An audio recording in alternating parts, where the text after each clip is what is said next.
because the reason I actually ran for SA president was because on a phone with student conduct last semester I was told when I was talking to them about my sexual harassment campaign, they said, "Who do you think you are to be doing this?" Yep. I wish I had that phone call recorded. And that's why I decided to run, because I decided I was going to become someone that they had to listen to. I think that with administrators, I am an adult, they are adults, the majority of people at this university are adults, except for those few 17-year-olds. And there is mutual respect, but there's also an acknowledgement of who has the power. And I think that for myself, I know the qualities that I have, which is determination, I don't stop working, and I'm confident. I know that I can speak to anybody. I don't see that power dynamic as something that I'm intimidated by, because at the end of the day, it's not just me speaking, it's the entire university and their needs. And I do think that transparency is also the most important thing, because the university needs to be held accountable for when they say no to things. Why do we not already have initiatives in place? I know that there are, I know there are numerous SA candidates who ran before me who won, who have tried to implement really important sexual harassment campaigns, really important economic policies. Why have they not been in place? It's because of the administration. And I think that at this point, we need to stop letting that happen, because that is unjust. Thank you.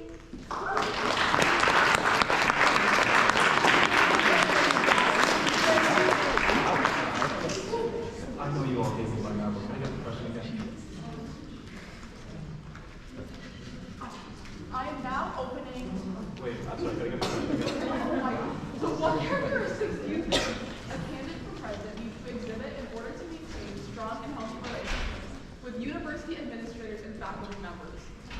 Well, I think Galileo mentioned this, and scholarly is definitely the #1 priority.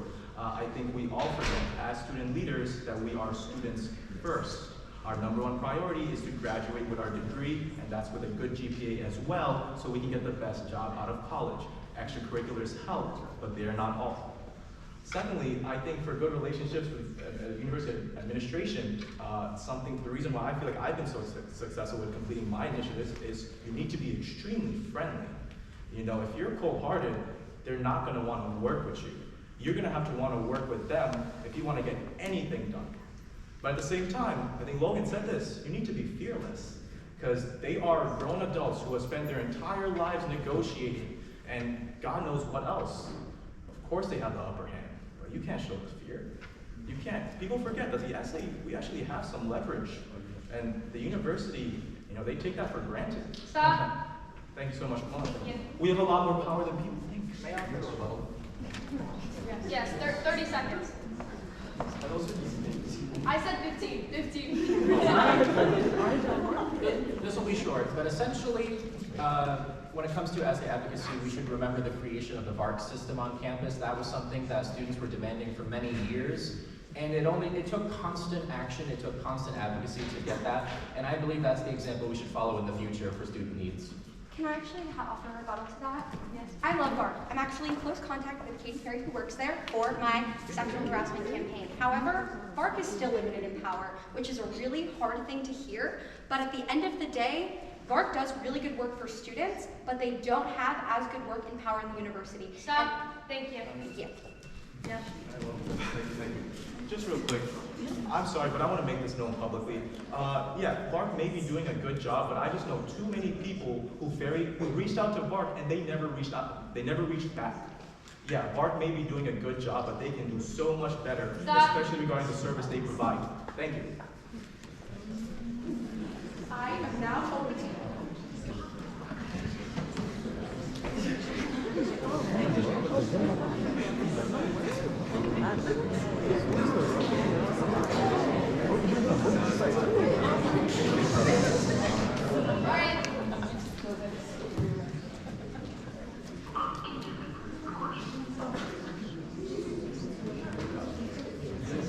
What characteristics do you think a candidate for president needs to exhibit in order to maintain strong and healthy relationships with administrators and faculty members?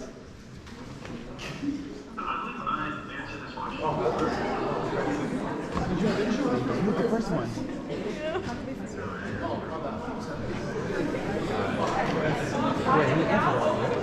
Questions from the audience who will follow the order: Galileo, Logan, Ali Shaba, Anindya, back. Wait, before I go, Benjamin, can you hear me? Benjamin, can you hear me? Yes, Benjamin here. Wait, should I? Guys, come up. Can you get closer?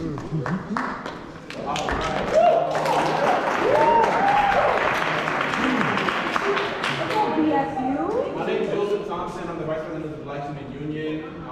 BSU was founded in 1968, 5 years before the Student Association.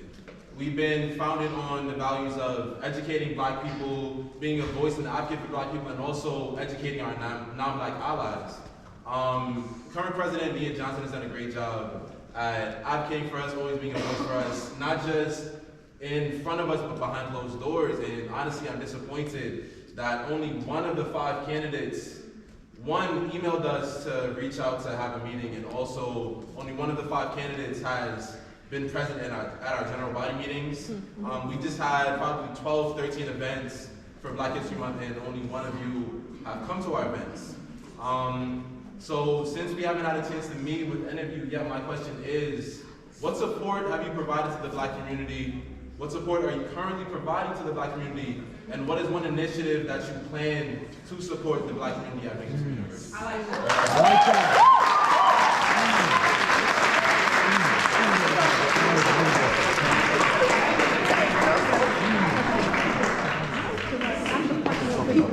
Thank you. I got some points. Can you repeat your question one more time? I want to make sure I hear all the points. So what support have you provided to the Black community in the past? What support do you currently provide to the Black community? And what support do you plan to provide to the Black community if elected as SA president? Okay, so first, as an individual, I'm blessed to be the university's first ever EOP student ambassador and currently serving my 2nd term. Within that role, I'm blessed with the opportunity to go to places like Albany and represent our EOP student body across all 64 schools. So for example, last weekend I got the opportunity to go to Albany and speak to legislators and advocate for why we should not cut our EOP program by $1.4 million. So having that voice and being able to represent our student body is a role that I've loved and been able to participate in for the past 2 years. In regards to what the second part of your question was, I mean, that's kind of like both in one. but there's more. What's the second part? No, you already said like you've been that student ambassador you currently are. So like, what do you plan to do? Like, what's another initiative that you would plan as So a president? this year, I'm also a co-founder of the New Student of Color Mentorship Initiative, which is an initiative geared towards freshmen and sophomores in which we pair them with upperclassmen, such as juniors and seniors, to make sure that they have the appropriate guidance and support as they navigate through college. That's an initiative that I plan to continue to work with. And in the event that I'm elected, I plan on making sure that I have a community engagement chair, an individual who can make sure that when I am free, I'm also available and active within our community. Stop. Thank you. Thank you.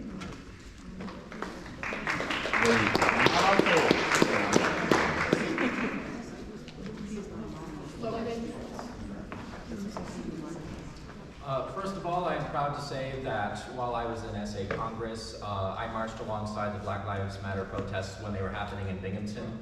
On top of that, during my time as Vice President of Student Affairs at SUNY Broome, I ran a collaboration with the Black Student Union there to address student homelessness. 14% of college students in the United States are homeless, and they gave such amazing support at the time for that event. We raised hundreds of dollars worth in donations. And on top of that, I was a volunteer for, I believe the organization, it was a community-based one, something along the lines of judicial activists. The name escapes me, but essentially, we went to Broome County courthouses and we took notes on when ethnic minorities were facing injustice in the legal system, and we would report on that publicly. So that is what I have done. I always plan on doing more. Definitely collaboration in the future I think is essential. Stop. Thank you. Thank you for your question. Really, really great. Most of my relationship with the Black community at Binghamton has definitely been with my work through RP Rainbow Pride Union. So we're adjacent to another organization, which is great, Shades, which specifically focuses on queer students of color. But I want to do more. Honestly, I know that through being SA president, I want to recognize there are so many different Black organizations on campus that deserve to be seen and do amazing work on campus. And this is a PWI. and acknowledging that and looking at how to best represent underprivileged groups who are not as represented in organizations. I know, I'm part of the Binghamton Scholars Program, and there is a severe lack of representation within that group, which is something that I think needs to be spoken about more, because those students do receive a lot of accommodations. And I think looking at different areas within the university that Black students feel they need to be more represented, and then all students feel that they need to be more represented, is really important. Stop. Can I just finish a second? But I do want to say that I could promise that I would be there to listen. Like, I'm not going to claim that I'm the most knowledgeable, but I would say that I am open to listening and hearing issues rise because I recognize that. Thank you.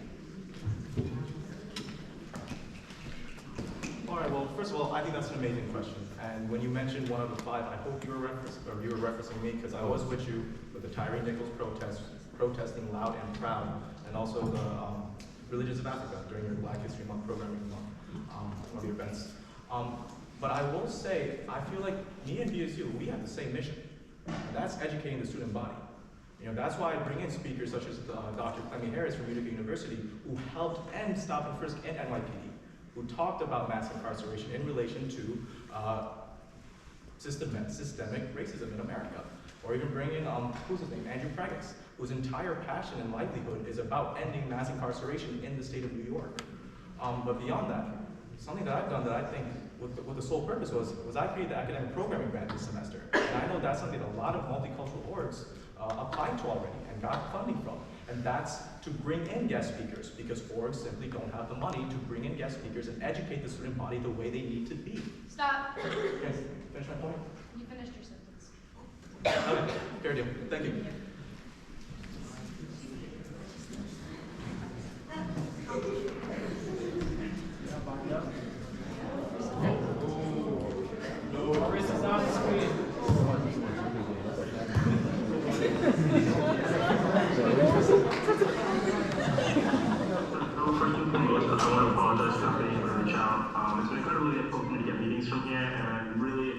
All the orgs who have made time for me thus far, but I'm doing more outreach right now as we speak. Like after this meeting, I intend to outreach out. That said, I have worked, I've done a lot of work to bring more education opportunities to K-12 schools and marginalized communities. Over the last summer, I worked with T Fellowship, which worked to support low-income students, predominantly students of color, and support them as they make their way to college, middle schools, K-12.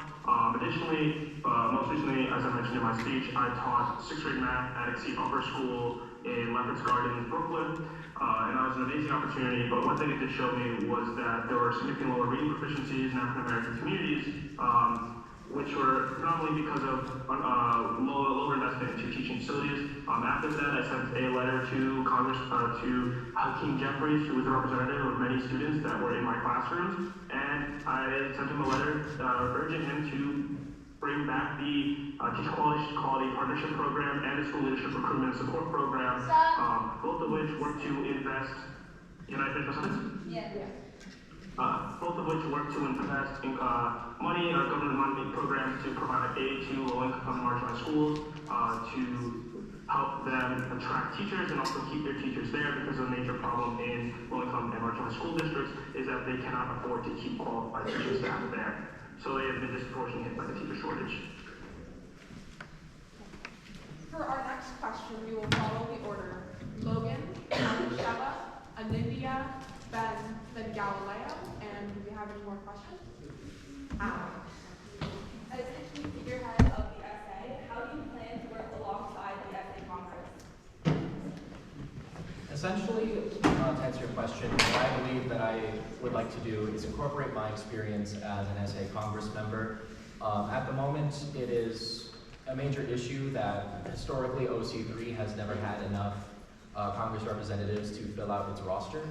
I believe that I would use my authority as essay president to really reach out to the off-campus community, make sure that no positions are left empty in Congress, and really hold legislative workshops to teach new student Congress representatives to write legislation, advocate for change, and really just make sure that Congress is extremely active. In many other years, it has done phenomenal work, and I'm always happy to push that forward, keep it moving. And essentially, do what we've done before, do it better, do it more, and that's how I think we keep Congress in the decent shape that it is. I think making sure that the SA Congress is representative of the university as a whole is what is so important. Because you need to look at different groups of people and make sure that those spots are being filled by different individuals, which I believe creating incentives to allow for specific roles to be met by specific clubs that want to get involved, or allowing for representatives from even smaller clubs is really important, just because I feel like when making legislation that represents the whole university, you need a board that represents the whole university, and looking at those demographic issues and identifying and then targeting people from specific groups, I think that could really help overall representation.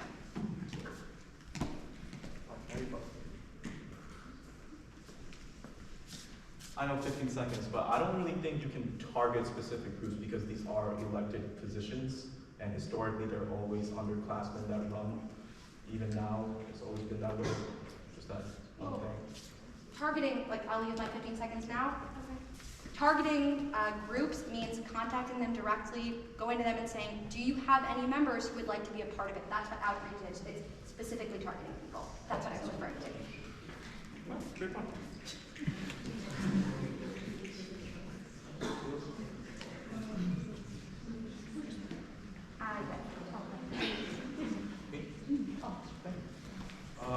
Okay, so very frankly, SA Congress this year has not performed at its peak.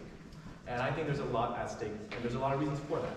One of them is, very frankly, SA Congress is not that tight-knit of a group the same way multicultural orgs or any other org on this campus is. You know, it's pretty common to have bonding nights or so on and so on. SA Congress, they meet bi-weekly and that's it. And even then, the relationship with SAE board needs to be elevated. For example, okay, so Chance, he's chair of IA, right? You need to be meeting with Daniel Roccabato pretty frequently, the EVP, because your jobs go hand in hand. Me, VPSS, I need to be meeting with the SLA committee very frequently. Same with Finco and Daniel Croce, VPF. Same with Erica Juarez, VPMA, with DEI committee. Because that's how you get the best ideas out there. And at the end of the day, SA Congress is supposed to be that direct link with the student body. And they bring that perspective that, very frankly, us as SAE board, we can't. Stop. May I offer a rebuttal? Yes. It should be mentioned that another major obstacle to SA Congress is the fact that SA Congress, many of their legislative abilities seem symbolic. I think they need more administrative weight to really push for change. And issues that are brought up in previous years, like the permanent SA dining committee, I think that needs to be brought back. We cannot let issues die in other years. We need to always keep them alive until they are finished. Thank you.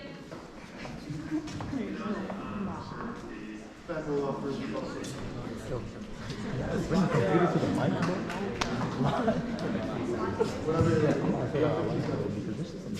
I think it's really important to recognize the importance of the SAE board and the initiatives they take. As leaders in the SA, they need to be the ones taking initiative. It's the SA leadership that needs to be taking initiative to build community. It should not be the members of Congress, because as we already seated, most of Congress's freshman members, they're new to college.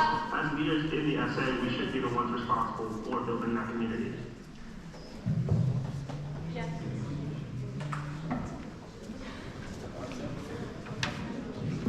I want to disagree with two statements that Logan made really quickly. SA Congress does have administrative weight. Any amendment you want to the management policies, SA Congress has to approve. Me wanting to create grants, SA Congress has to approve. I think that's the point, but Stop. I'll leave it at that. Thank you.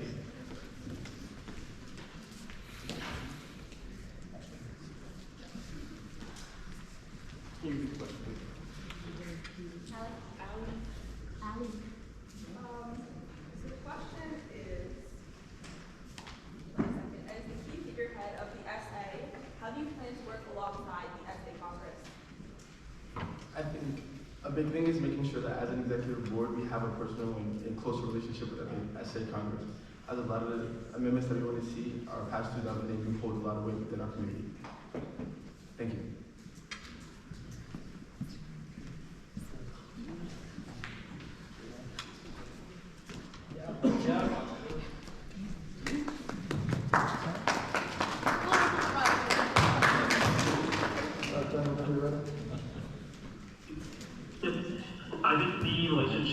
that the SA president needs to have SA Congress is one that leads with a firm but gentle hand. It's one that is constantly present. I think a major issue that why we don't have a sense of community in the SA right now is that we, quite frankly, don't have e-board presence at our SA Congress meetings. There are one, maybe two SA e-board members at any given e-board meeting, at any given SA Congress meeting, and that, quite frankly, is unacceptable. As a president, as SA president, attendance is important to build community. You need to have someone who is a clear leader. As I mentioned earlier as well, you need someone who's willing to take the initiative and talk to the members themselves. How can you talk to the members if you weren't there yourself not present? How can you build that connection without being present yourself? So the most important is to foster a relationship with SA. I intend to be present, I intend to be vocal. I intend to let people talk to me about what they want to see in Congress, and I intend to follow through with what they ask to see in Congress. Because that is how you create a Congress that is inclusive and effective and a community. You don't create it by just standing there and doing stuff that you want to do. You want to do it by creating things that the community wants to do. Stop. Stop it. Yeah. Thank you. All right, that concludes the candidate debate for tonight. I want to thank all of you for showing up. Please stand if you are closing. Thank you guys so much for coming. Actually, hold on just a second. We're going to offer quick closing statements. It'll go 30-second closing statements, just for the sake of brevity. We'll go in reverse alphabetical order, starting with Ben. Ben, closing statement, you have 30 seconds. So, first and foremost, I want to thank all of you guys for coming here. I know it's been a long debate. I sat in your seats last year, and it was like 3.5 hours, so you guys are great for staying through this. We're looking at all the candidates today. I just want you to vote for whoever you think is most qualified. At the end of the day, we are people, but what's more important is our ideas. So please vote for the people who you believe have the best ideas that can best benefit you. Thank you, and I hope you guys enjoy the rest of your night.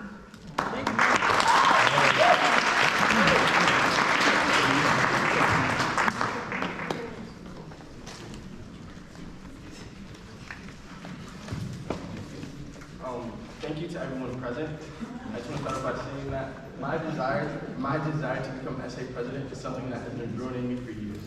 I've been blessed with the opportunity to work towards my goal of building a better Binghamton community while growing as a leader and an advocate through roles such as being the previous president of Image College Council, working on the SUNY DEI committee, peer mentor, the university's first ever EOP ambassador, and a member of the Student Conduct Hearing Board, as well as an executive board member of several SA charter organizations. Stop. Thank you. Thank you.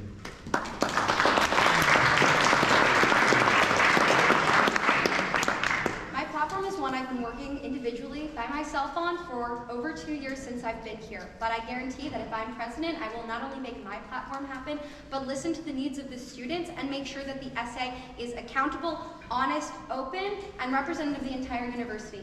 Vote for who you think is right and whose platform you most agree with, but I hope it's me. Thank you.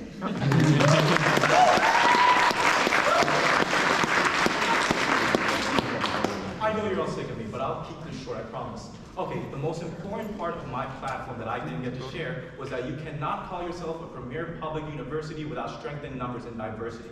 Now, what do I mean by that?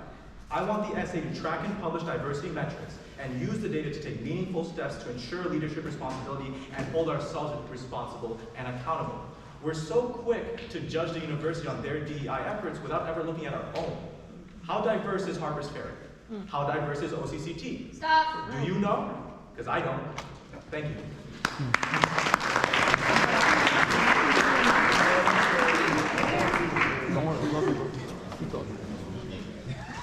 Ladies and gentlemen, as a student here at Binghamton University, I am tired of paying more to the college every year, but getting less in return.